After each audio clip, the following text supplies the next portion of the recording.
Someone suddenly tagged me in the school parent group. Mia's mom, I noticed the lunches you pack for your daughter are quite fancy. Starting tomorrow, make an extra portion for my son. I'm not asking for a favor, I'll give you $10 a day. If you think about it, you'll make a decent profit by the end of the month. I looked at the message on my screen and felt nothing but disbelief.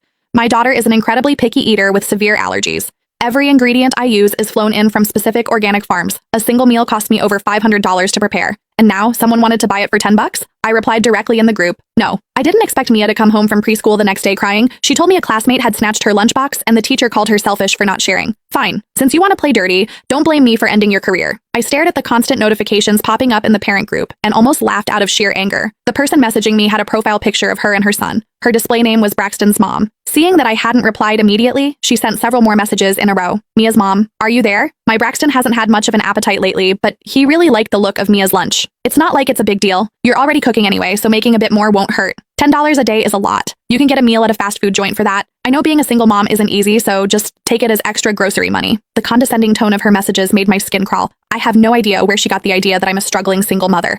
I do drop off and pick up Mia alone, and I usually dress in casual, comfortable clothes. She probably saw my simple leggings and oversized hoodies and thought I was an easy target. Mia was born with multiple food sensitivities and a very delicate stomach. I personally oversee every aspect of her diet. Her ingredients come from a private farm. A single cut of A5 Wagyu beef costs over $100, not to mention the hand-picked organic microgreens. $10? That wouldn't even cover the cost of the bento box I pack it in.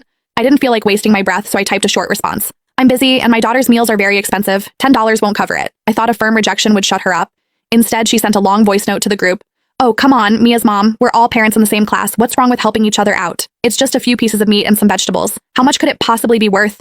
You're acting like you're serving gold on a plate? Plus, why feed a girl such expensive food? She's just going to grow up and get married anyway. My Braxton is a boy. He needs the nutrition to grow. You really lack perspective. The heat rose in my chest as I listened to her voice. I couldn't believe I was hearing such backward, sexist garbage in this day and age. I was about to go off on her when the head teacher, Mrs. Higgins, suddenly jumped into the conversation. Mia's mom, Braxton's mom, is just thinking about the kids. Our school always encourages the children to practice the spirit of sharing. Since Braxton likes Mia's food, maybe you could put in a little extra effort. It would help the children bond, wouldn't it? I looked at the teacher's biased message, and my expression went cold.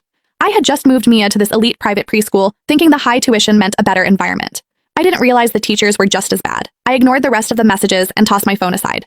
Let them say whatever they want. There was no way in hell I was cooking for that brat. The next afternoon, I went to pick Mia up from school. As soon as I reached the classroom door, I saw Mia standing alone in a corner. Her eyes were red and puffy. She had clearly been crying for a long time. My heart shattered. I ran over and pulled her into my arms. Mia, baby, what happened? Who hurt you? The moment she saw me, she burst into fresh sobs, clutching my shirt with her tiny hands. Mommy, I'm hungry and Braxton took my lunch.